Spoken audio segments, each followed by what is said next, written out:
here, I just want to show some data from this. We have our soil health program team. We have 14 acres and four blocks for replicate. We are looking at three different tillage, three different cover crop, and 2 rotation.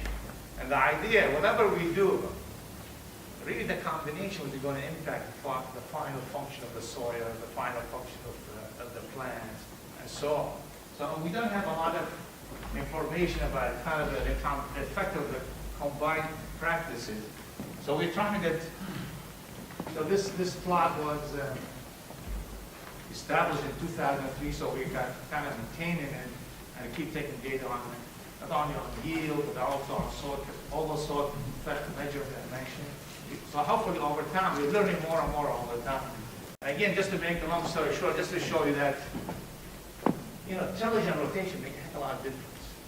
And this is, I know it's away from your crop, but I think the principle is the same. That in one rotation, we have a lot of vegetables here, almost continuous vegetables. Although we go cabbage and beans and peas and sweet corn, but they're really all vegetables. But the rich tillage, beside the rotation, the rich tillage, when we have rich tillage, we have the highest yield. But look at the zone till. That is not bad, the zone till. But the conventional plow till is the worst. Now, the same thing here, but we're doing this different rotation, which have a lot of good crop. We have a year and a soil quality building crop like Sudan grass or field corn or barley overseeded with a clover. Look what happened here. Well, we don't have the rich till in this rotation, but no-till, even no-till is higher than conventional till. But the main thing here I want to show you that here zone till is still pretty damn good. It's the highest here. And if you look at plow till, which is conventional till, and this good rotation versus the not so good rotation, so rotation doesn't make a big difference. One thing we found out, maybe doesn't applicable to a small garlic production. Now, one benefit of really having reduced tillage, that even though we had bad falls around it. I think it was last year. Was it last year? But anyway, we have one row of machine harvester for a pixel for a snap bean. We sure could walk, could drive in a no-till and zone-till and no problem. But boy, we couldn't do the plow till. We have to finish harvesting by hand. So this kind of benefit, you see how what reduced tillage really how much improved the soil. I hope I could just want to convince you here what a good rotation does. All these plants are grown in the same soil. Snap bean, soybean, wheat, and sweet corn. And the first group of each picture here is a portion of the soil we pasteurize. We heat it for 30 minutes at 60 centigrade, which is what Steve helped me, 150, 160 Fahrenheit, something like that. That's a standard procedure. So you knock up all the bad guys. We know that. So obviously the roots all doesn't matter, they all look good. But look when they look at this. This is a field soil. But look what the bean look like. Terrible looking roots, soft. If you put them by hand, they squish. No texture to them. Look at the wheat. It doesn't care about whatever affecting bean. This wheat doesn't even care about it. So we know that one is, by changing the rotation, by changing your crop sequence, you really change the biology of your soil. Not only suppress the bad guy on the preceding crop, and probably reduce the population, but also you encourage new community. And that's what the wheat does. This happened to be a bean field, had been bean for many years. You see, the wheat doesn't care, it's looking fine. And of course, the soybean kind of in between, it still have some effect on soybean. The corn a little bit, but nothing like this is the worst.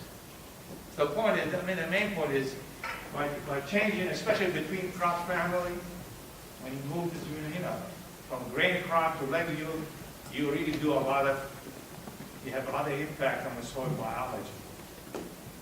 Especially the bad guys. Cover crop, I think there's some interest, I think some of you have questions to Crystal. And cover crop really, that's one thing, as I said, I'm glad you're doing it.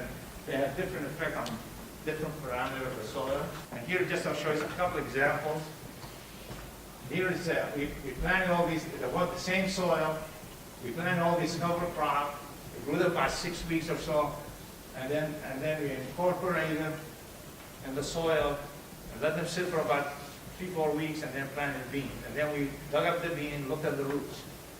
What you see here, I mean, there's, again, they have different effects. Look at the rapeseed, the combat, the wheat. The roots are just a scale from 1 to 9. 1 is perfect, we never see it. But anything 1 to 3 is really good. But, and these are getting in the bad range. Here's the check no cover crop. These are hairy vegetation. I'll show you why I think that's happening. So they are not the same. Again, by knowing what you have in the soil and selecting the proper cover crop will really help them manage those problems. Nematode, the same thing. This is the legion nematode, which I know go to garlic too and onion. We have a major problem in onion now. I saw a number of our growers actually use Vite to control this nematode onion. But you can see here, this is just the suitability of these different cover crop or different crops.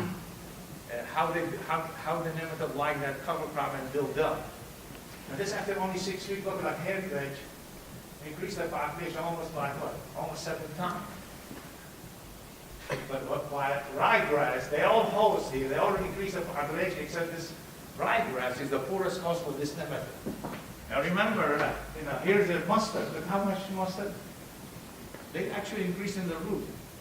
And when we incorporate these as the green manure, this mustard would be up here, it'd be one of the top listen because the biofumigation effect of the mustard knock these nematodes down. Although they build on mustard, but they get killed when it's used as a green manure. But the green manure, as Crystal mentioned, you have to do it as the green, the younger the tissue, the better. You have to apply when the soil is still warm. You can't wait till it frosts. And then when the soil still has good moisture, field capacity, best around field capacity a little bit higher, maybe best. Just want to show you that Crystal mentioned about biofumigation. And here's the mechanism, how they work. This is the crucifers, all the cabbage and mustard and rapeseed and all that. They have in their cell wall, they have this kind of material called glucosinolates. And they do have different content depending on the variety, depending on the crop. They have a lot of different glucosinolates and some different chemistry to them. But they all, when you add them and incorporate the soil, and with the presence of this enzyme, this is an enzymatic process. That's why it is frosted, it's dry, it's no good. Because this enzyme is a protein. And freezing or drying will inactivate that protein. So you have to do that enzyme active, and you end up with this product here, isothiamine. It's very potent, wide spectrum in the pesticide chemical. You remember? Some of you remember used to have a fumigant called Borlax. Any of you remember that? Borlax was manufactured, but the active ingredient is the same. This one here. So it's really, I mean, we know that is, so the same, this is biological, but the same as it was produced in it. Now this one here is, Crystal mentioned in the Sudanese grass hybrid, and actually there's some flags, some other, they have this cyanogenic compound called durin. When you incorporate Sudanese grass, chop it up, incorporate it, you need this enzyme, beta-glucosidase. And go through different products in the soil, different byproducts. But the final one is hydrogen cyanide. This is the most broad spectrum biocide. It's really kill everything. Now obviously the amount is different. And if you seal the soil, if you roll it, or you put half inch of water, it will be better. Because you keep that gas in the soil longer. So I think that's the way they work. And nematode, especially nematode eggs, are more sensitive, a lot sensitive in this project.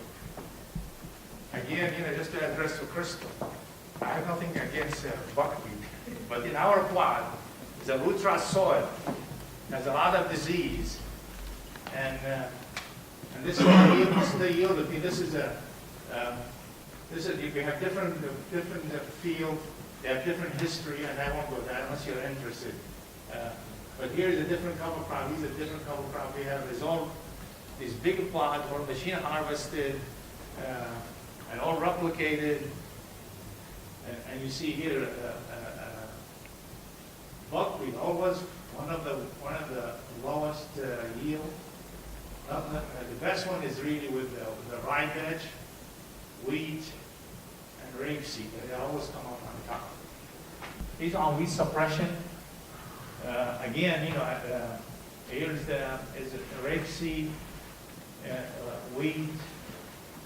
But these are the best. The rapeseed and the oats, they did a pretty good job here on suppressing wheat. This was after rapeseed here. This is a kind of a no cover crop. I think I better stop. I'm sure lunch is waiting. But anybody have a question or comment, or